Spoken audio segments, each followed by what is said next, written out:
قرآن مجید نے ایک اور واقعہ بہت اہتمام سے بیان کیا ہے کہ ابراہیم علیہ السلام جب ہجرت کر کے چلے گئے تو ابراہیم علیہ السلام کے بھانجے تھے حضرت لوط علیہ السلام. حضرت لوط علیہ السلام بھی آپ پر ایمان لائے اور اللہ تعالیٰ نے لوط علیہ السلام کو بھی نبوت عطا فرمائی. لوط علیہ السلام کو ایک ایسی قوم کی طرف بھیجا جس قوم میں لڑکوں سے بدفعلی کا رواج تھا.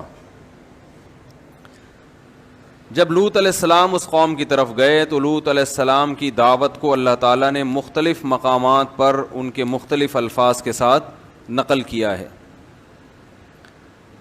اتأتون الفاحشۃ ما سبقکم بها من احد من العالمین، تم ایسی بے حیائی کرتے ہو جو تم سے پہلے اس جہان میں کبھی بھی کسی نے نہیں کی. اتأتون الذکران من العالمین، تم مردوں سے اپنی خواہش پوری کرتے ہو. وتذرون ما خلق لکم ربکم، جو اللہ نے تمہارے لیے بنائی ہے عورت ہے اس کے پاس نہیں جاتے. تو یہ باتوں سے کیا پتہ چلتا ہے کہ مرد کے لیے مرد کے پاس جانا، عورت کے لیے عورت کے پاس جانا یہ فطرت کے خلاف ہے. اگر یہ فطرت ہوتا، یہ اس لیے کہہ رہا ہوں کہ آج ایسی تحریکیں چل رہی ہیں جو یہ کہہ رہی ہیں کہ اس میں حرج کیا ہے. یورپ میں ایسی تحریکیں اٹھ رہی ہیں، امریکہ میں ایسی تحریکیں اٹھ رہی ہیں، ہندوستان میں اٹھ رہی ہیں، یہاں بھی اٹھ رہی ہیں، لیکن دبے ہوئے ہیں کہ اسلامی کنٹری ہے لیکن اٹھ یہاں بھی رہی ہیں. اور ان کی سب سے بڑی دلیل یہ ہوتی ہے کہ اس میں حرج کیا ہے. پہلی بات تو یہ خوب سمجھ لیں کہ ہر برے کام کو دلیل کے ذریعے بیان کرنا ممکن نہیں ہے. ہر برائی کو اگر کوئی اللہ نہ کرے یہ بحث شروع کر دے کہ بہن سے نکاح میں کیا حرج ہے، تو دلائل سے ثابت کر سکتے ہیں؟ کوئی دلائل سے ثابت کر سکتا ہے؟ جب کوئی کسی سے بحث کرے کہ بھئی بہن سے نکاح کرنا، اللہ نہ کرے معاذ اللہ محرم رشتوں سے کوئی نکاح کرنا چاہے، تو آپ اسے دلائل سے کیسے قائل کریں گے وہ کیوں غلط ہے یہ؟ تو آپ کہیں گے غیرت کے خلاف ہے. وہ کہہ رہے غیرت کیا ہوتی ہے؟ آپ کے غیرت ہو رہی ہے مجھے نہیں ہو رہی. تو اس کا حل کیا ہے؟ ایک تھپڑ زور سے اس کے بولو بھائی لگایا جائے، اس کو سزا دی جائے.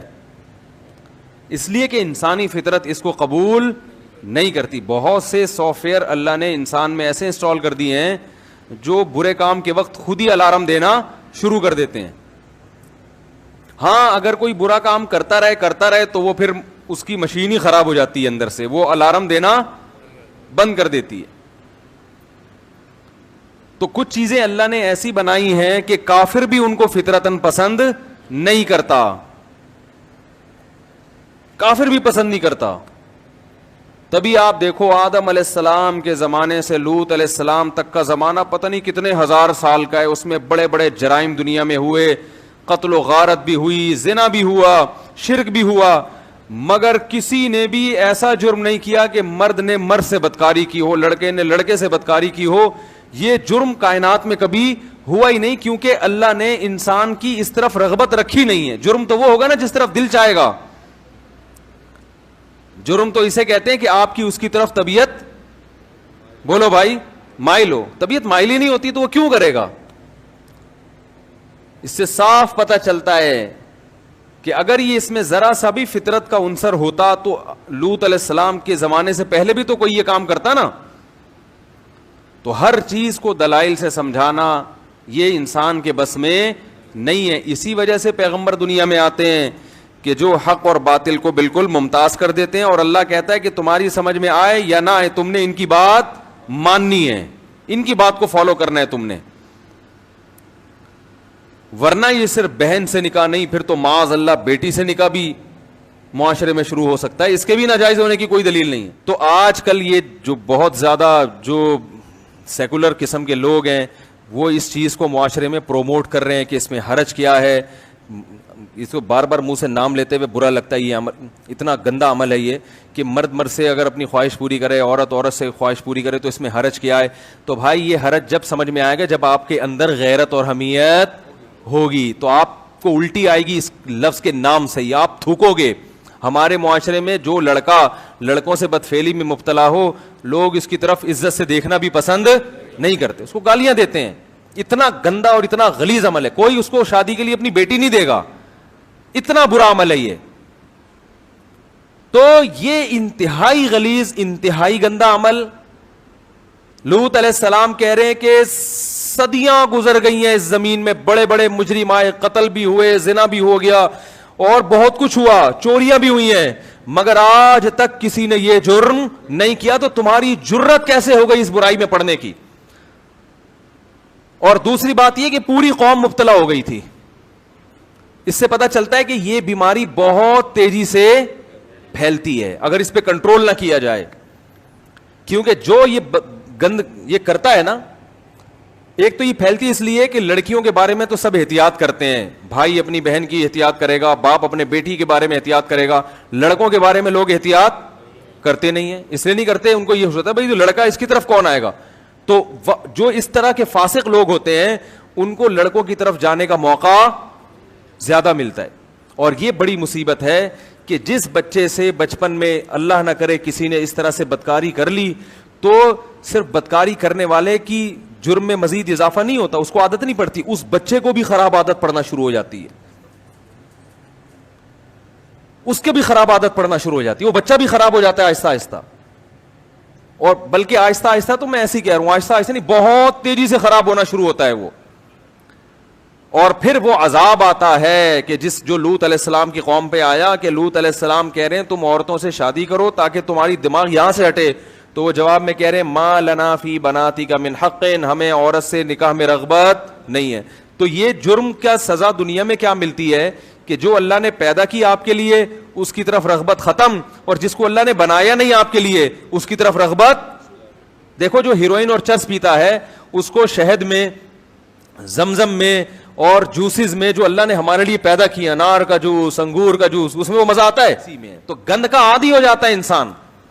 تو یاد رکھو اسی طرح یہ جو اللہ معاف فرمائے لڑکوں سے بدکاری کا شوق ہے, سب سے پہلے اس کی پھٹکار کہاں آتی ہے؟ منہ پہ آتی ہے.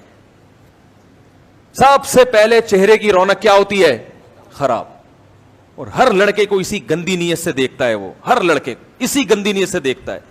یہ کسی سے مسافہ بھی کرے گا نا تو انسان کو اطمینان نہیں ہوتا کہ یہ پاکیزہ ذہنیت سے مسافہ کر رہا ہے یا حرام لذت حاصل کرنے کی کوشش کر رہا ہے.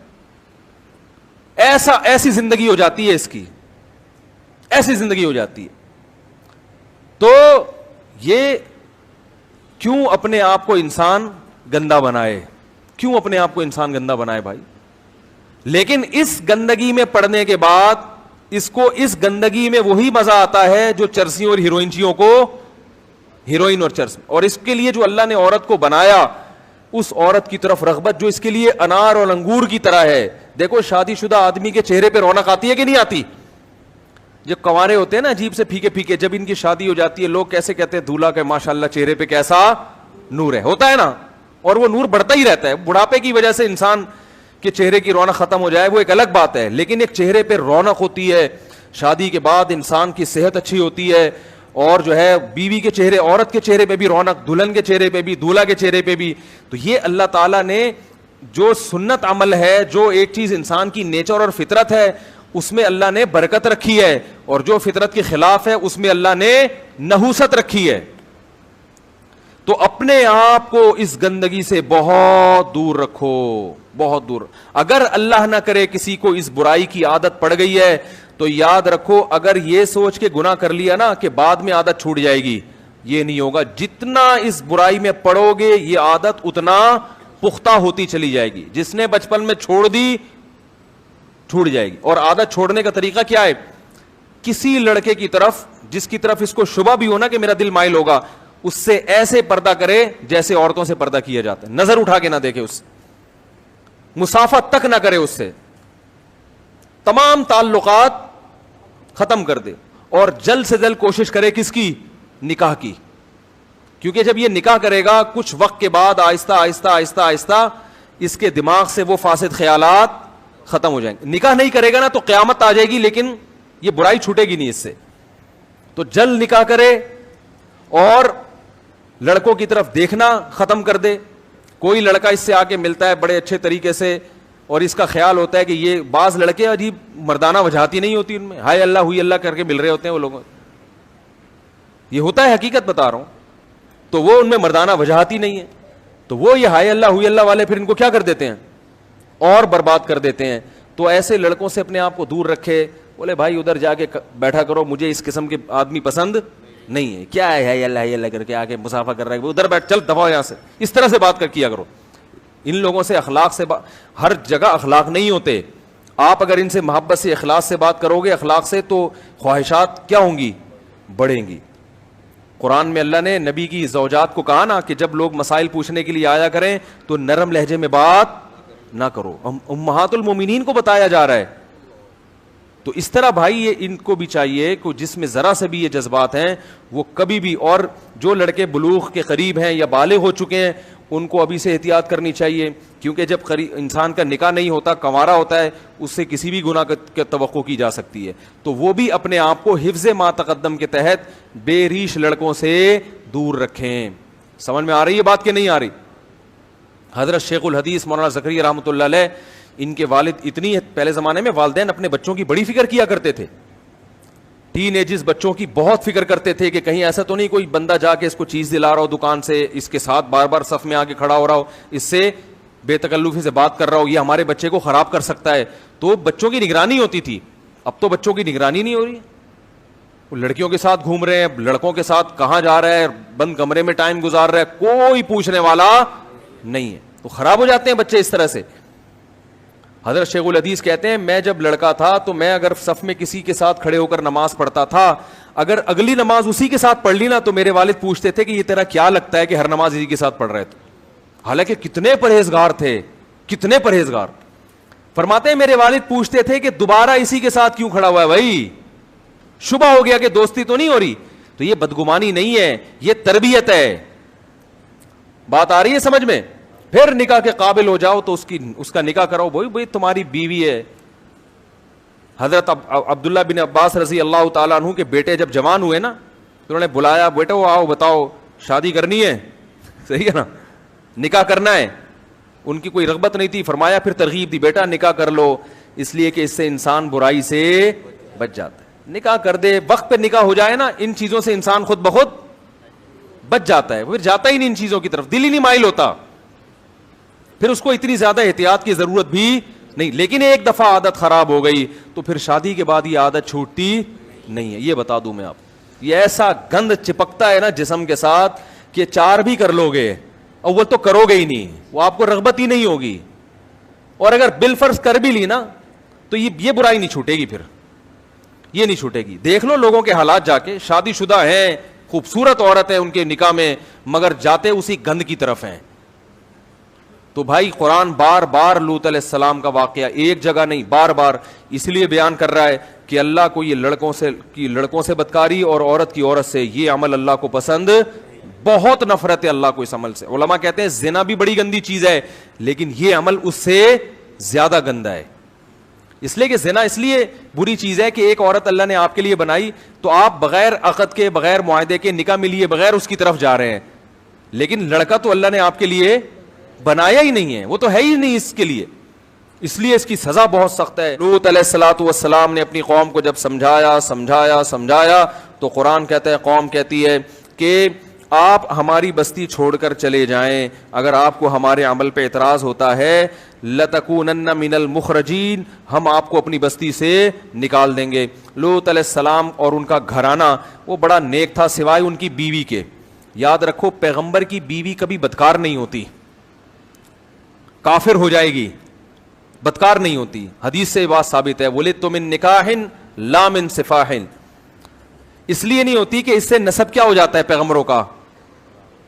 بولو نا بھائی, بیوی خیانت کرے تو نسب کس کا خراب ہوگا؟ شوہر کا نا.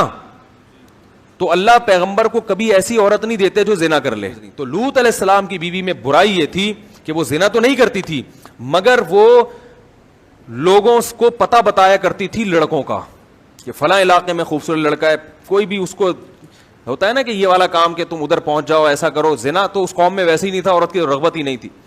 تو لوط علیہ السلام کے جتنے اہل و عیال تھے سب حضرت لوط علیہ السلام کو مانتے تھے. اللہ نے اس خاندان کو اس برائی سے بچایا, لیکن لوط علیہ السلام کی بیوی آپ کی بیوی ہو کر لوگوں کو لڑکوں کا پتہ بتایا کرتی تھی. اللہ نے لوط علیہ السلام کو بتا دیا کہ جب عذاب آئے گا تو آپ کے پورے خاندان کو بچاؤں گا, مگر آپ کی بیوی کو نہیں یہ ہلاک ہوگی اسی عذاب. تو قرآن کے اب الفاظ دیکھیں. لوط علیہ السلام کہہ رہے ہیں کہ ہمیں رغبت ہی نہیں ہے عورت میں. تو قرآن کے الفاظ دیکھیں کہ اللہ تعالیٰ نے خوبصورت لڑکے بھیجے, یعنی فرشتے بھیجے خوبصورت لڑکوں کی شکل میں. وہ فرشتے پہلے ابراہیم علیہ السلام کے پاس آئے. حضرت ابراہیم نے ان کو پہچاننے سے انکار کر دیا, وہ تو جانتے ہی نہیں تھے, وہ کیونکہ انسانی شکل میں آئے تھے. ابھی وہ آ کے بیٹھے ہی ہیں, قرآن کہہ رہے ہیں فما لبث ان جاء بعجل حنیذ, کہ اچانک بھنا ہوا بچڑا لا کے ان کے سامنے رکھ دیا. حالانکہ جب کوئی مہمان گھر میں آتا ہے پہلے آپ پوچھتے ہیں بھائی کیسے آنا ہوا, کہاں سے آنا ہوا, اور خیریت, کھانا کھائیں گے, یہ پوچھتے ہیں نا. لیکن قرآن میں جہاں بھی یہ واقعہ بیان ہوا کہ وہ آئے ہیں انسانی شکل میں, ابھی بیٹھے ہی ہیں کہ بھنا ہوا بچڑا سامنے. یہ ابراہیم علیہ السلام کی سخاوت کو ہائی لائٹ کیا جا رہا ہے. سمجھ میں آ رہی ہے بات, کہ بھائی ان کو یہ اندازہ ہو گیا ہے تو یہ اس علاقے کے نہیں, کیونکہ میں ان کو پہچانتا نہیں ہوں تو بھوک لگی رہی ہوگی, تو پوچھنے کی ضرورت نہیں ہے. ایسا نہ ہو تکلف میں منع کر دیں, بنا ہوا بچڑا فوراً سام. اور بچڑا, ہم بکرے کو روتے ہیں, اور وہاں کیا ہوا, حالانکہ غریب سے ابراہیم علیہ السلام بچڑا لا کے رکھ دیا, لے وہی کھایا. ہمارے یہاں کیا ہوتا ہے, ایک صاحب کہنے لگے میں گیا اپنے رشتہ داروں کے گھر, انہوں نے کہا آپ نے کھانا کھا لیا ہے, انہوں نے کہا ہاں. میں نے کہا نہیں, کہنے کھایا ہوتا تو چائے پلاتا آپ کو. کہنے کھانے سے بھی گئے اور چائے سے بھی, کھانے سے بھی گئے اور چائے سے بھی گئے. اچھا خیر, تو فما لبثا, ابھی ٹھہرے ہی نہیں ہے کہ بنا ہوا بچڑا سامنے لا کے رکھ دیا. فلما رأى أيديهم لا تصل إليهم, جب دیکھا کہ ان کے ہاتھ اس کی طرف بڑھتے ہی نہیں ہیں. بھائی جب ایسی چیز سامنے لا کے رکھی جاتی ہے اتنی مزے کی, تو تین حالتیں ہوتی ہیں. یا تو آپ کو بھوک لگ رہی ہوتی ہے تو آپ کھاتے ہی ہو پیٹ بھر کے یار. دوسرا, آپ کو بھوک نہیں بھی لگ رہی ہوتی تو پھر بھی آپ کہتے ہو اتنی مزے کی چیز ہے, چارنے والے تو لے ہی لو. اور اگر پھر بھی دل نہیں کر رہا تو آپ میزبان کی محنت کی قدر کر کے کھاتے ہو کہ اس نے اتنی محنت سے بنایا, ایک نوالا بھی نہیں کھاؤں گا تو اس پہ کیا گزرے گی. لیکن قرآن کہہ رہا ہے کہ ذرہ برابر بھی ہاتھ نہیں بڑھائے. اب ابراہیم علیہ السلام خوف زدہ ہوئے کہ یہ تو بالکل بھی ہاتھ نہیں بڑھا رہے, کہ دشمن تو نہیں ہے, یہ کیا ہے. اس لیے کہ اس زمانے میں دستور تھا کہ جو جس گھر میں کھانا کھا لیا کرتا تھا پھر وہاں سے دشمن کبھی نہیں کھانا کھاتا تھا. وہ کہتے یار ہم جس پلیٹ میں کھانا کھائیں اسی میں چھید کریں, یہ کیسے ہو سکتا ہے, ہم تو لڑنے کے لیے آئے ہیں نا, تو ہم کھانا کیوں کھائیں. ہمارے یہاں کھاؤ پیو تمیز سے بیٹھ کے پھر اس کی جیب سے بٹوا نکال کے چلے جاؤ. ایسا ہی ہوتا ہے. بعض دفعہ مہمان گھر میں آتا ہے, اس کھائے گا پیے گا رات گزارے گا اور درازوں میں گھس کے چیزیں نکال کے نکل لے گا یہاں سے. ایسا بھی ہوتا ہے. تو اب ابراہیم علیہ السلام خوفزدہ ہو گئے کہ یہ کوئی نقصان پہنچانے آئے ہیں, اجنبی ہیں, اس علاقے کے بھی نہیں ہیں, پتہ نہیں کیا مجھے نقصان نہ پہنچا دیں. تو اوجس منہم خیفہ قالوا لا تخف, کہنے لگے گھبرائیے مت, انا رسول ربک, ہم اللہ کے بھیجے ہوئے فرشتے ہیں, انسان نہیں ہے, ہمارے لیے بچڑا اور پتھر برابر ہے, یہ کچھ بھی نہیں ہے, اس کا ہم رغبت ہی نہیں ہے ہمیں ان چیزوں کی طرف. بھائی کیوں آئے ہو پھر. کہنے لگے ہم فرشتے ہیں, انسانی شکل میں آئے ہیں آپ کو خوشخبری دینے کے لیے. اور پہلے اپنا اصل مقصد بتایا کہ ہم آئے ہیں لوط علیہ السلام کی قوم کو تباہ کرنے کے لیے. ابھی ہم یہاں سے کہاں جائیں گے, قوم لوط کے پاس, اور اس قوم کو ہم تباہ کر دیں گے. اللہ فرماتے ہیں ابراہیم علیہ السلام جھگڑنے لگے. الفاظ دیکھیں قرآن کے, یجادلونا, ہم سے جھگڑنے لگے. کس سے, اللہ سے. اصل میں جھگڑتے نہیں, یعنی وہ بار بار یہ کہنے لگے کہ کسی طرح وہ قوم بچ جائے. تو اتنا اللہ کے پیچھے پڑے کہ اللہ نے اس عمل کو جھگڑنے سے تعبیر کی ہے. جیسے کوئی بھکاری ہمارے پیچھے پڑ جائے نا بار بار اللہ کے, ہم کہتے ہیں یار تو پھڈے پر آ گیا ہے, حالانکہ بھکاری تو نہیں لڑتا. تو ابراہیم علیہ السلام کے دل میں ایسا جذبہ پیدا ہوا کہ کسی طرح یہ قوم تباہی سے بچ جائے. تو پھر کہنے لگے اس میں تو قوم لوط بھی ہیں اور اس میں تو ان کے اہل و عیال بھی ہیں. اللہ نے فرمایا نحن اعلم بمن فی, ہمیں پتہ ہے کون کون ہے, کس کو بچانا ہے, آپ اس کی فکر نہ کریں. ان ابراہیم لأواہ حلیم, اللہ فرماتے ہیں ابراہیم بڑے نرم دل اور بہت زیادہ برداشت کرنے والے تھے. وہ چاہ رہے تھے کہ قوم تباہ نہ ہو. پھر بشارت دی گئی ان کو کہ ہم آپ کو بھی ایک خوشخبری دینے کے لیے آئے ہیں, اور وہ خوشخبری کیا ہے کہ اللہ آپ کو اولاد دے گا. وہ اولاد کون ہوگی؟ اسحاق, پیغمبر ہوں گے, اور اسحاق کے پھر اولاد ہوگی یعقوب. یہ دونوں, آپ کا بیٹا بھی پیغمبر اور آپ کا پوتا بھی پیغمبر.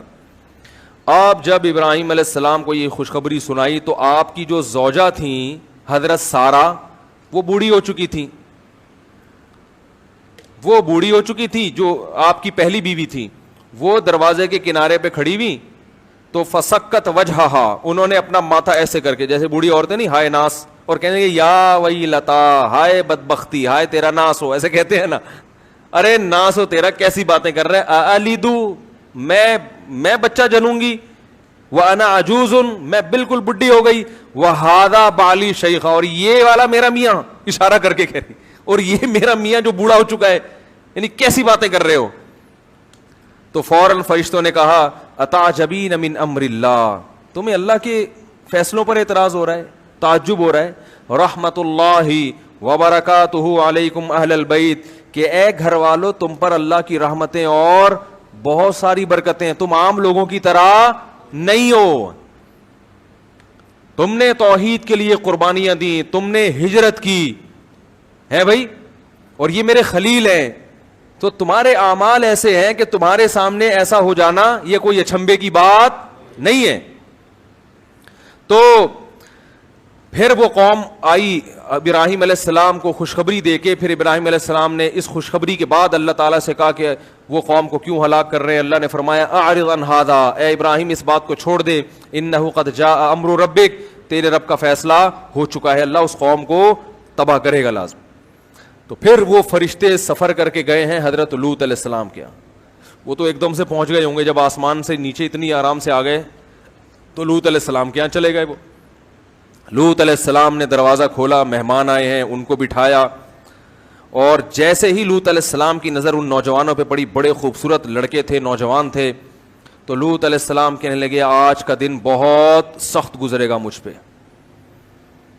جیسے ہی ان کو دیکھا نا, لوگ تو مہمان سے خوش ہوتے ہیں نا, پیغمبر تو, لیکن پیغمبر ان کو دیکھ کے خوش نہیں ہوا, کہ میری قوم کو پتہ نہ چل جائے تو یہ میرے مہمان ہیں, میری قوم مجھے رسوا کر دے گی ان کے سامنے, ان سے بدکاری کرے گی. تو بہت پریشان ہو کے کہنے لگے یہ بڑا سخت دن ہے جو آج مجھ پر آیا ہے. قرآن کہہ رہا ہے وجاء اہل المدینۃ یستبشرون, جو شہر کے لوگ تھے وہ خوشیاں مناتے ہوئے آ گئے, اور لوط علیہ السلام کے گھر کا انہوں نے کیا کر لیا, گھیراؤ. اب لوط علیہ السلام, پیغمبر جو ہے نا, جو بھی غیرت مند آدمی ہوتا ہے وہ مہمان کے بارے میں بڑی غیرت رکھتا ہے, کہ کوئی مہمان گھر میں بیٹھا ہو اس کی عزت کو اپنی عزت سمجھتا ہے. لوگ کہتے ہیں نا بھائی جو بھی کرنا ہو باہر جا کے لڑو, یہ جب تک میرے گھر میں ہے تو میرا مہمان ہے یہ. اب لوط علیہ السلام پریشان, جو شہر والے لوگ آئے اور آ کے کہنے لگے کہ اولم ننہک عن العالمین, لوط علیہ السلام نے کہا ان ہؤلاء ضیفی, یہ میرے مہمان ہیں, فلا تفضحون, مجھے ان کے سامنے رسوا مت کرو. ان کی رسوائی کس کی رسوائی ہے؟ میری رسوائی.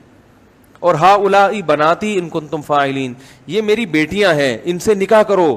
علماء نے لکھا ہے کہ سگی بیٹیاں بھی ہو سکتی ہیں, اور زیادہ غالب یہ ہے کہ انبیاء چونکہ روحانی باپ ہوتے ہیں نا, تو اس حوالے سے اپنی قوم کی بیٹیوں کو انہوں نے کیا کہا, اپنی بیٹیاں کا, ان سے نکاح کرو تم. تو وہ جواب میں کیا کہنے لگے, اولم ننہک عن العالمین ما لنا فی بناتک من حق, آپ کو پتا ہے کہ ہمیں عورت سے نکاح میں رغبت نہیں ہے, کیوں مشورے دے رہے ہو شادی کرو, کیوں آپ مشورے دے رہے ہو ہم کو. اور دوسرا یہ کہ اولم ننہک عن العالمین, آپ کو پہلے خیال کرنا چاہیے تھا, آپ کو جب ہماری عادت کا پتہ ہے تو یہ بات آپ کو پہلے سوچ لینی چاہیے تھی کہ آپ ایسے لوگوں کو گھر میں داخل, آپ نے ایسے لوگوں کو گھر میں, اتنے خوبصورت نوجوان لڑکے, آپ نے ان کو گھر میں داخل ہونے کیوں دیا. اب دیکھو الٹا طنز کس پہ کر رہے ہیں, اور ادھر قدرت کا فیصلہ کیا ہے کہ ان کو گناہ میں مست ہونے دو. علماء نے لکھا ہے کہ کسی علاقے میں اگر گناہ آسان ہو جائے تو یہ اللہ کی رحمت کی دلیل نہیں ہے, بلکہ یہ اس کی علامت ہے کہ اب اللہ نے پکڑنے کا فیصلہ کر لیا ہے. کیونکہ اللہ کی قرآن میں جگہ جگہ آتا ہے سنستدرجہم, ہم جب گناہگار کو پکڑتے ہیں نا تو اس کو مہلت دیتے ہیں, اس کو گناہ اس کے لیے کیا کر دیتے ہیں, آسان. پہلے مشکل ہوتا ہے گناہ تاکہ یہ توبہ کر لے, مشکل ہو اس کو گناہ میں, پھر اللہ اس کے لیے کیا کر دیتے ہیں, کوئی زنا کرتا تھا اور جناب اس کو یہاں زنا مشکل ہو رہا تھا, اس کا جناب یورپ کے کسی ملک کا ویزا لگ گیا, اب وہاں کوئی پوچھنے والا نہیں, وہ سمجھتا ہے اب عیاشی کروں گا, او بھائی اب تیرے گرد جو ہے نا گھیرا کیا ہو رہا ہے, تنگ ہو رہا ہے. تو اتنے خوبصورت نوجوان تو انہوں نے کبھی دیکھے نہیں تھے, تو وہ اتنے خوبصورت نوجوانوں کو دیکھ کر مدہوش ہو گئے اور وہ سمجھ رہے ہیں کہ گناہ کا راستہ آسان ہو رہا ہے, حالانکہ یہ آسانی اللہ اس لیے کر رہا تھا کہ اللہ کی حجت ان پر, بولو بھائی, تمام ہو جائے اور اللہ ان کو پکڑے اس عذاب میں. تو ابھی لوط علیہ السلام کہہ رہے ہیں کہ نکاح کرو, وہ کہہ رہے ہیں, اور نکاح کا مشورہ لوط علیہ السلام کیوں دے رہے ہیں یہ بھی سمجھنے کی چیز ہے. لوط علیہ السلام یہ بھی کہہ سکتے تھے 4 مہینے کے لیے تبلیغ میں نکل جاؤ, کیا خیال ہے, خانقاہ ہے وہاں جاؤ اپنی اصلاح کراؤ, یہ بھی تو کہہ سکتے تھے نا, اللہ اللہ کرو, نمازیں پڑھو, اس سے تمہارے دل میں یہ برائی کیا ہو جائے گی, ختم. نہ نہ نہ, یہ نیچرل طریقہ علاج کا. ارے بھائی ایک آدمی غربت کی وجہ سے چوری کر رہا ہے, تو اصل کیا ہے کہ حلال طریقے سے اس کا پیٹ بھرنے کا انتظام کر دو تو چوری چھوڑ دے گا نا. بھائی ایک آدمی کو بھوک لگتی ہے, پیسے نہیں ہے روٹی خریدنے کے, وہ جا کے کبھی اس کی روٹی چرا رہا ہے, کبھی اس کی روٹی چرا رہا ہے, آپ اس کو تبلیغ میں بھیج رہے ہیں. تو بھائی اصل یہ ہے کہ اس کو کوئی جاب دلوا دو تاکہ یہ حلال طریقے سے پیٹ بھرے گا, تو 2 پراٹھے جب اپنے پیسوں سے خرید کے کھائے گا تو چوری کا پراٹھا کوئی فری میں بھی دے گا, تو پھر تو ہدیے میں بھی کوئی پراٹھا دے گا. تو جب آپ کا پیٹ حلال سے بھر جاتا ہے, پھر اگر کوئی آپ کو بلاتا ہے کہ کھا لیں, آپ کہیں بھائی پیٹ بھرا ہوا ہے اور کتنا کھاؤں, یہی ہوتا ہے نا. تو لوط علیہ السلام کی خواہش اللہ نے ہر شخص میں رکھی ہے, اگر اس خواہش کو حلال طریقے سے استعمال کرو گے تو حرام کے لیے بچے گی نہیں ہے. اتنی تھوڑی خواہش ہوتی ہے انسان میں, بچے گی نہیں پھر یہ حرام کے لیے. اس لیے لوط علیہ السلام ان کو محاسبوں اور مراقبوں کا نہیں کہہ رہے, ان کو کیا کہہ رہے ہیں, نکاح کرو, تاکہ یہ جب ادھر سے جائز طریقے سے پوری ہوگی تو ادھر سے تمہاری توجہ ہٹے گی. سلام کیا کہہ رہے ہیں, نکاح کرو نکاح. لیکن وہ قوم کہہ رہی ہے کہ ہمیں رغبت نہیں ہے. قرآن کہتے ہیں لعمرک انہم لفی سکرتہم یعمہون, اے محمد صلی اللہ علیہ وسلم ہمیں آپ کی عمر کی قسم, وہ نشے میں مدہوش تھے, انہیں پیغمبر کی قسم پرسی اور ان کی بیچارگی پہ ذرا بھی ترس نہیں آ رہا تھا. اور ادھر لوط علیہ السلام کہہ رہے تھے لو ان بی قوتن, کاش میرے بازوؤں میں طاقت ہوتی, میرا کوئی مضبوط قبیلہ ہوتا تو میں آج تم سے انتقام لیتا, میں کمزور ہوں, کچھ نہیں کر پا رہا میں. قبیلہ بھی اللہ کی بڑی نعمت ہے بھائی, خاندان بڑا ہونا بھی اللہ کی نعمت. وہ تو ہجرت کر کے آئے تھے نا لوط علیہ السلام, اس لیے وہاں کوئی بڑا خاندان ہی نہیں تھا ان کا. تو جب اللہ نے لوط علیہ السلام کی یہ حالت دیکھی, دیکھو اللہ بھی کیسا آزماتے ہیں اپنے بندوں کو. اللہ پہلے ہی لوط علیہ السلام کو بتا دیتے, اتنا پریشان ہونے سے پہلے بتا دیتے کہ یہ کیا ہے, فرشتے ہیں, یہ لڑکے تھوڑی ہیں. لیکن اللہ نے نہیں بتایا, کیونکہ اللہ بھی اپنے بندوں کو آزماتے ہیں, تھوڑا سا ان کو تڑپنے دیتے ہیں, یہ تڑپنے دو تھوڑا سا ان کو. تو اب جب پریشان ہوئے تو پھر اللہ نے فرشتوں کو اجازت دی کہ اب اپنا راز فاش کر دو. فرشتوں نے کہا یا لوط انا رسول ربک, اے لوط ہم تیرے رب کے بھیجے ہوئے فرشتے ہیں, ہم نوجوان لڑکے نہیں ہیں. لن یصلوا الیک, یہ ہرگز تیری طرف نہیں پہنچ سکتے, یہ آ ہی نہیں سکتے یہاں. بہت طاقت دی اللہ نے ہمیں, یہ تو ہم اس روپ میں آئے ہیں, ہماری طاقت کا اندازہ نہیں ہو رہا. ہمیں اللہ نے یہ طاقت دی ہے کہ ہم ایک ہاتھ پہ اس زمین کو اٹھا کے الٹا دے کے پٹخ دیں. فرشتوں کو اللہ نے بڑی طاقتیں دی ہیں. اب کرنا کیا ہے, فَأَسْرِ بِأَهْلِكَ بِقِطْعٍ مِّنَ اللَّيْلِ, رات کے تھوڑے سے حصے میں اس گھر میں آپ کے جتنے اہل و عیال, بچے اور والدین جو بھی ہوں گے, ان سب کو لے کے آپ نکل جائیں. ہوگا کیا, گھیراؤ ہے, اللہ ان کی آنکھیں اندھی کر دے گا, ان کو آپ باہر نکلتے ہوئے نظر نہیں آئیں گے. اور یہ اسی طرح خوشیاں مناتے رہیں گے, یستبشرون ہے نا, یہ خوش رہیں گے حالانکہ آپ گھر سے باہر جا چکے ہوں گے, صرف ہم گھر کے اندر ہوں گے. یہ اسی طرح خوشیاں منا رہے ہوں گے, ان کو آپ باہر جاتے ہوئے نظر نہیں آؤ گے. اور دوسری بات کیا ہے, لوط علیہ السلام اتنے پریشان تھے نا کہ فرشتوں نے کہا کہ جیسے ہی صبح صادق ہوگی تو یہ صبح صادق ان پر قیامت بن کے نازل ہوگی اور ان کے لیے عذاب کا پیغام لے کے آئے گی.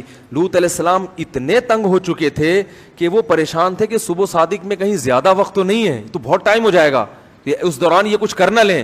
تو وہ فرشتوں نے کہا ان موعدہم الصبح الیس الصبح بقریب, ان سے جو وعدہ کیا ہے نا اللہ نے عذاب کا, وہ صبح کا وعدہ کیا ہے, کیا صبح قریب نہیں ہے؟ آپ جھانک کے دیکھیں صبح صادق کا وقت ابھی آنے ہی والا ہے. یہ تو پوری رات ان سے جو بحث مباحث ہوئے اس میں رات کا بہت حصہ گزر چکا ہے, صبح صادق کا وقت بس آنا ہی چاہتا ہے. قرآن کہتا ہے ہاں, اور یہ کہا ولا یلتفت منکم احد, پیچھے مڑ کے نہیں دیکھنا ہے. آپ اپنی قوم کو بتا دیں جو ایمان لائیں کہ عذاب آئے گا, لیکن آپ اس بستی سے دور بھاگیں. عذاب آئے گا لیکن آپ نے پیچھے مڑ کے نہیں دیکھنا ہے کہ آ رہا ہے کہ نہیں آ رہا. اللہ کے عذاب کو اپنی آنکھوں سے نہیں دیکھنا. اور پھر بتا دیا کہ آپ کی بیوی بھی آپ کے ساتھ جائے گی, لیکن وہ پیچھے مڑ کے دیکھے گی کیونکہ اس کو شبہ ہے نا کہ پتہ نہیں آ رہا ہے کہ نہیں آ رہا. جو ایمان والے ہیں وہ کہیں گے کہ جب پیغمبر نے بتا دیا کہ عذاب آ رہا ہے اور منع کر دیا پیچھے دیکھنے سے, تو بس مت دیکھو, یقین کر لو کہ عذاب آ رہا ہے. وہ تو پیغمبر کی بات پہ یقین کریں گے نا. لیکن جس کے دل میں شک ہوگا وہ کہیں گے ایک دفعہ تھوڑا سا گردن گھما کے دیکھ لو کہ ایسے ہی تو نہیں بھاگ رہے بلا وجہ, کچھ ہو بھی رہا ہے کہ نہیں ہو رہا. تو بیوی ہے وہ تو ساتھ تو رہے گی وہ شوہر کے, تو وہ اس نیت سے نکل آئی کہ بھئی جہاں شوہر جا رہے ہیں میں نے بھی وہیں رہنا ہے. لیکن وہ پھر اس نے کیا کیا, پیچھے مڑ کے دیکھا کہ عذاب آ رہا ہے کہ نہیں آ رہا.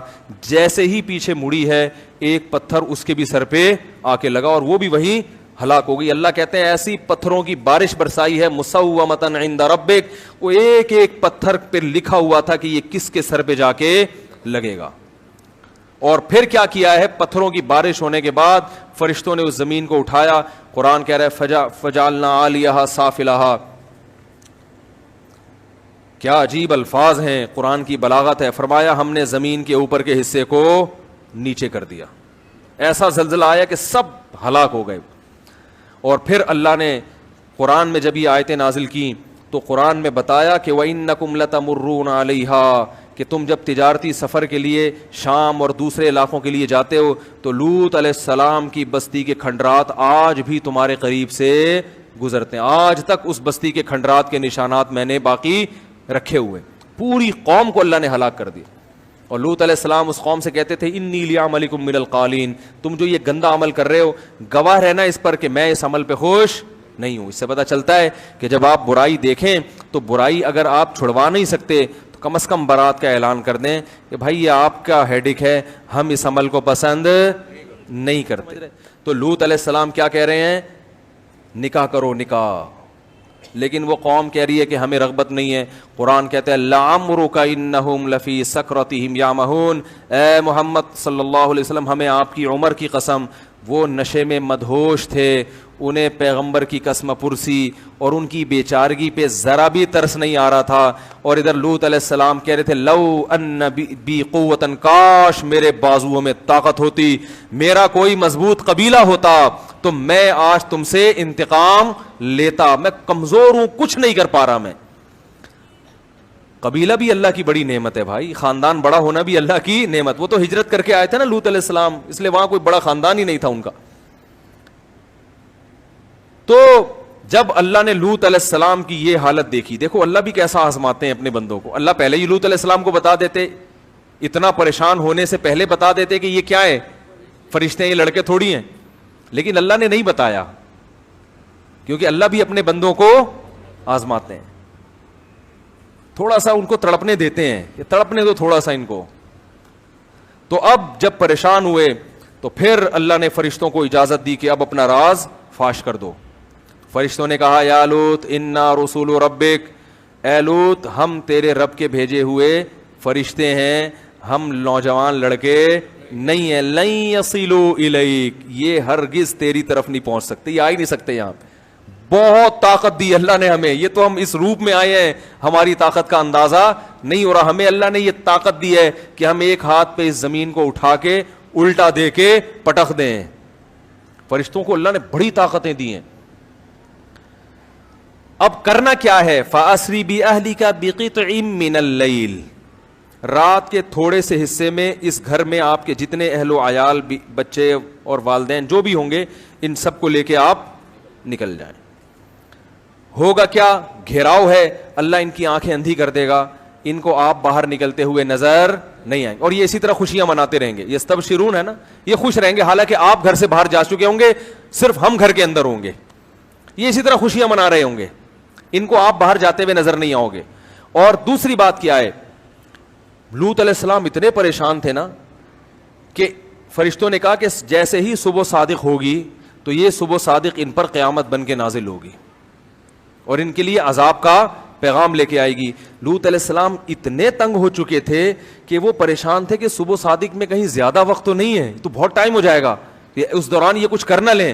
تو وہ فرشتوں نے کہا ان موعدہم الصبح الیس الصبح بقریب, ان سے جو وعدہ کیا ہے نا اللہ نے عذاب کا, وہ صبح کا وعدہ کیا ہے, کیا صبح قریب نہیں ہے؟ آپ جھانک کے دیکھیں صبح صادق کا وقت ابھی آنے ہی والا ہے. یہ تو پوری رات ان سے جو بحث مباحث اس میں رات کا بہت حصہ گزر چکا ہے, صبح صادق کا وقت بس آنا ہی چاہتا ہے. قرآن کہتا ہے ہاں, اور یہ کہا ولا یلتفت منکم احد, پیچھے مڑ کے نہیں دیکھنا ہے. آپ اپنی قوم کو بتا دیں جو ایمان لائیں کہ عذاب آئے گا, لیکن آپ اس بستی سے دور بھاگیں. عذاب آئے گا لیکن آپ نے پیچھے مڑ کے نہیں دیکھنا ہے کہ آ رہا ہے کہ نہیں آ رہا. اللہ کے عذاب کو اپنی آنکھوں سے نہیں دیکھنا. اور پھر بتا دیا کہ آپ کی بیوی بھی آپ کے ساتھ جائے گی لیکن وہ پیچھے مڑ کے دیکھے گی, کیونکہ اس کو شبہ ہے نا کہ پتہ نہیں آ رہا ہے کہ نہیں آ رہا.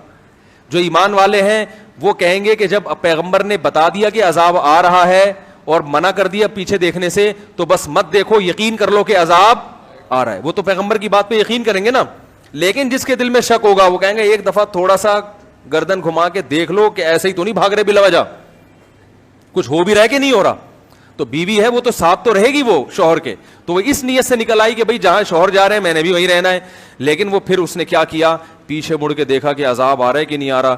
جیسے ہی پیچھے مڑی ہے ایک پتھر اس کے بھی سر پہ آ کے لگا اور وہ بھی وہیں ہلاک ہو گئی. اللہ کہتے ہیں ایسی پتھروں کی بارش برسائی ہے مسومۃ عند ربک, وہ ایک ایک پتھر پہ لکھا ہوا تھا کہ یہ کس کے سر پہ جا کے لگے گا. اور پھر کیا کیا ہے, پتھروں کی بارش ہونے کے بعد فرشتوں نے اس زمین کو اٹھایا.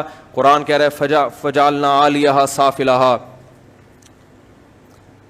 کیا عجیب الفاظ ہیں, قرآن کی بلاغت ہے. فرمایا ہم نے زمین کے اوپر کے حصے کو نیچے کر دیا, ایسا زلزلہ آیا کہ سب ہلاک ہو گئے. اور پھر اللہ نے قرآن میں جب یہ آیتیں نازل کی تو قرآن میں بتایا کہ وَإِنَّكُمْ لَتَمُرُّونَ عَلَيْهَا, کہ تم جب تجارتی سفر کے لیے شام اور دوسرے علاقوں کے لیے جاتے ہو تو لوط علیہ السلام کی بستی کے کھنڈرات آج بھی تمہارے قریب سے گزرتے ہیں. آج تک اس بستی کے کھنڈرات کے نشانات میں نے باقی رکھے ہوئے. پوری قوم کو اللہ نے ہلاک کر دیا. اور لوط علیہ السلام اس قوم سے کہتے تھے انی لعملکم من القالین, تم جو یہ گندا عمل کر رہے ہو گواہ رہنا اس پر کہ میں اس عمل پہ خوش نہیں ہوں. اس سے پتہ چلتا ہے کہ جب آپ برائی دیکھیں تو برائی اگر آپ چھڑوا نہیں سکتے تو کم از کم برات کا اعلان کر دیں کہ بھائی یہ آپ کا ہیڈک ہے, ہم اس عمل کو پسند نہیں کرتے. میرے پاس ایک شخص کا فون آیا کہ یو کے لیے مجھے ویزا مل رہا ہے لیکن ویزے میں شرط یہ ہے کہ اپنے آپ کو گے لکھوانا پڑتا ہے. میں ہوں نہیں لیکن جھوٹ موٹ لکھوا سکتا ہوں. میں نے کہا میرے بھائی اول تو ہمیں جو معلومات ہیں وہ یہ کہ صرف لکھوانے سے کام نہیں چلتا. وہ باقاعدہ ٹیسٹ کرتے ہیں کہ خاندانی بے شرم یا بغیرت ہے یا نہیں ہے. وہ ٹیسٹ سے اندازہ لگاتے ہیں کہ جھوٹ تو نہیں بولا. اور میں نے کہا ایسی بات جھوٹ موٹ لکھوانا بھی غیرت کے, یہ تو اگر کوئی ہو بھی تو بھی یہ کہے کہ میں نہیں ہوں. نہیں یاری بات, یہ کوئی فخر کی چیز تھوڑی ہے. اگر آپ نے اللہ نہ کرے چوری کی, لوگ آپ سے پوچھیں آپ چور تو نہیں ہیں, آپ کہیں الحمدللہ میں تو خاندانی چور ہوں ماشاءاللہ, یہ تو اللہ کا بڑا فضل ہے. بھائی چوری کی بھی ہے تو اپنے گناہ کو چھپائے نا. بھائی ALP 813 ٹینکر کھڑا ہوا ہے, یہ ہٹا دیں. کسی کی گاڑی کھڑی ہوئی ہے, وہ ٹینکر کی وجہ سے وہ گاڑی نہیں چلا پا رہے. تو آپ بتاؤ شریعت میں گناہ کو چھپانے کا حکم ہے نا, اپنے گناہ پہ کو بھی چھپانے کا حکم ہے. اگر آپ نے زنا کیا اور کوئی آپ سے پوچھتا ہے آپ نے زنا تو نہیں کیا, اسلام میں اجازت نہیں ہے بتانے کی کہ ہاں میں نے کیا ہے. آپ بولو بھائی تم کیوں پوچھ رہے ہو, تم کون ہوتے پوچھنے والے. یہ بھی نہ کہیں کہ میں نے نہیں کیا اور یہ بھی نہ کہیں کہ میں نے کیا ہے. اب یہ بھی نہ کیوں نہیں کہیں کہ میں نے نہیں کیا, اس لیے کہ ہمارے حضرت سے کسی شخص نے پوچھا کہ وہ مجھ سے بار بار پوچھ رہا ہے کہ تم تہجد پڑھتے ہو. تو حضرت نے فرمایا آپ اس سے بولیں کہ تمہیں کیا ضرورت ہے مجھ سے پوچھنے کی میں پڑھتا ہوں کہ نہیں پڑھتا ہے. اس لیے کہ آج وہ پوچھ رہے تہجد پڑھتے ہو, آپ کہیں گے ہاں پڑھتا ہوں, وہ کہے گا کبھی کسی کوئی بدکاری تو نہیں کسی سے. تو اگر بالفرض آپ نے کی ہوگی تو آپ کہیں گے کیوں پوچھ رہے ہو, کہیں گے اچھا جب تہجد کا پوچھ رہے تو اس وقت تو بتا دیا تھا. آپ لوگ کی جب سمجھ میں نہیں آ رہا تو اس کی کہاں سمجھ میں آئے گا. بھائی وہ کہے گا جب تہجد کا پوچھا تو آپ نے بتایا ہاں پڑھتا ہوں, اور جب میں نے پوچھا کہ کوئی الٹا کام تو نہیں کیا زندگی میں, تو اب آپ کہہ رہے ہو مجھ سے کیوں پوچھ رہے ہو. تو اصول یہی ہے کہ کوئی اچھائی کا پوچھے یا برائی کا. جو آپ کا پرسنل معاملہ ہے وہ کسی کے سامنے شو کرنے کی اجازت نہیں ہے. علماء نے یہاں تک کتابوں میں مسئلہ لکھا ہے کہ اگر حکومت نے آپ کو بلایا, بادشاہ نے, اب تو حکومت تو یہ کام کے لیے نہیں بلائے گی آپ کو, ان کو تو اس سے کوئی فرق نہیں پڑتا آپ کیا ہیں. پہلے بادشاہ کیا کرتے تھے, وہ سمجھتے تھے کہ برائی ختم کرنا ہماری ذمہ داری ہے, تو وہ بعض دفعہ بندے کو بلا کے پوچھتے تھے تم نے زنا تو نہیں کیا, اگر وہ کہتا تھا کیا ہے تو پھر اس کے کوڑے لگاتے تھے. تو علماء نے لکھا ہے اگر بادشاہ کو اس قسم کی کوئی خارش کی بیماری ہے, کوئی گواہ ہے نہیں, کوئی یا تو ہونا کہ لوگوں نے گواہی دی ہو, خود سے آ کے لوگوں سے تفتیش کر رہا ہے کہ بھائی تم نے یہ تو نہیں کیا, تو علماء نے یہاں تک لکھا ہے کہ اس شخص کے لیے جھوٹ بولنا جائز ہے. وہ کہتے میں نے نہیں کیا, اس لیے کہ بادشاہ کو اتنی لوگوں کے اندر گھسنے کی اجازت نہیں ہے کہ جا کے خود سے پوچھ رہا تو نے چوری تو نہیں کی, تو نے یہ تو نہیں کیا, تو نے وہ تو نہیں کیا, اور پکڑ کے لوگوں کے چترون لگاتا رہے. تو جب اللہ نے وہ گناہ چھپا دیا تو دوسرا کیوں اس گناہ کو ظاہر کرے. تو یہاں پر شریعت نے اجازت نہیں دی اپنے گناہ کو لوگوں کے سامنے ظاہر کرنا. تو میں نے اس سے کہا میرے بھائی یورپ کے ویزے کے لیے یہ کہنا جھوٹ کہ میں گئے ہوں, یہ بڑے, میں نے کہا اگر آپ سچی مچی میں بھی ہو تو آپ اس پہ رو, اللہ کے سامنے جا کے گڑگڑاؤ, اے اللہ یہ گندی عادت مجھے پڑ گئی, مجھ سے چھڑوا دے, اور جیسے تو نے پردہ ڈال دیا میرے گناہ پہ پردہ ڈال دے. میں نے کہا اگر سچی مچی میں بھی ہو تو ان کے سامنے اقرار نہیں کرنا, یہ بہت ہی زیادہ بے شرمی کی علامت, یہ کوئی قابل فخر تھوڑی کہ میں ہوں تو مجھے بھیج دیں آپ, میں آپ کے معیار پہ ماشاء اللہ پورا اترتا ہوں. اور اس سے اندازہ لگاؤ اسلام کتنی بڑی نعمت ہے, کتنی اچھی قومیں ہیں, کتنی ذہین قومیں ہیں, لیکن اسلام نہ ہونے کی وجہ سے کیسے بہک گئے کہ سارے دنیا کے جتنے بھی وہ ہیں نا اس ٹائپ کے, جن کو اردو میں بڑی مشہور گالی ہے مگر وہ ممبر پہ نہیں دے سکتا, اس قسم کے لوگوں کو اسپیشلی کیا دیا جاتا ہے. تو کچھ دنوں میں ایسے ممالک ان لوگوں کے ملک بن جائیں گے. آئی بات سمجھ, جو ہم گالی دیتے ہیں نا لوگوں کو تو ایسا ہے, تو سارے اس قسم کے لوگ, تو پوری ریاستوں میں ایسے لوگوں کو جمع کیا جا رہا ہے. یہ عقل پہ, ان کے ہاں بھی بہت سے لوگ اس کو اچھا نہیں سمجھتے. آپ کو پتا ہے ایک دفعہ یو کے کی اسمبلی میں, لندن کی اسمبلی میں جب یہ بل پاس ہو رہا تھا نا کہ اس کو اجازت دی جائے, تو وہ اس کے ناجائز ہونے کی ان کے پاس کوئی دلیل نہیں تھی عقل کے لحاظ سے. وہ کہتے کیوں غلط ہے یہ. تو وہاں ہم نے بڑوں سے سنا کہ اسمبلی میں ایک گورا بیٹھا ہوا تھا, اس نے اس وقت یہ کہا کہ کاش ہمارا مذہب اسلام ہوتا. تو ہم اس کو غلط ثابت کرتے کہ اکارڈنگ ٹو اسلام یہ چیز صحیح نہیں ہے, کیونکہ ہمارا مذہب مذہبی ریاست نہیں ہے, تو اب ہمارے پاس اس کو ناجائز کرنے کے لیے کوئی دلیل نہیں ہے کہ کیوں غلط ہے. اس لیے مجبور ہو کے اس کو کیا کر رہے ہیں, ہیومن رائٹس کے خلاف سمجھ رہے ہیں اس پہ پابندی لگانا.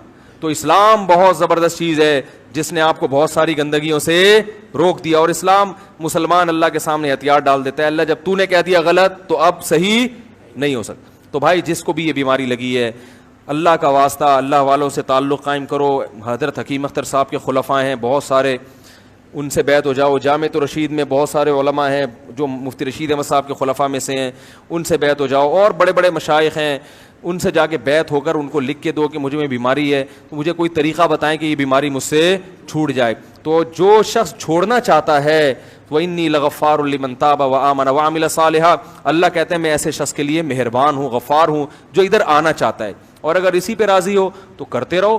پھر یہ یاد رکھو یہ بڑھاپے میں بھی یہ بیماری نہیں چھوڑ, بدنام ہو جاؤ گے, ذلیل ہو جاؤ گے, لوگ انگلیاں اٹھائیں گے کہ یہ گندا آدمی ہے, اولاد انگلیاں اٹھائیں گی کہ ہمارا باپ برا. یہ برائی چھپتی نہیں ہے, یہ پکڑا جاتا ہے انسان کہیں نہ کہیں. اللہ تعالی ہم سب کو اس برائی سے توبہ کرنے کی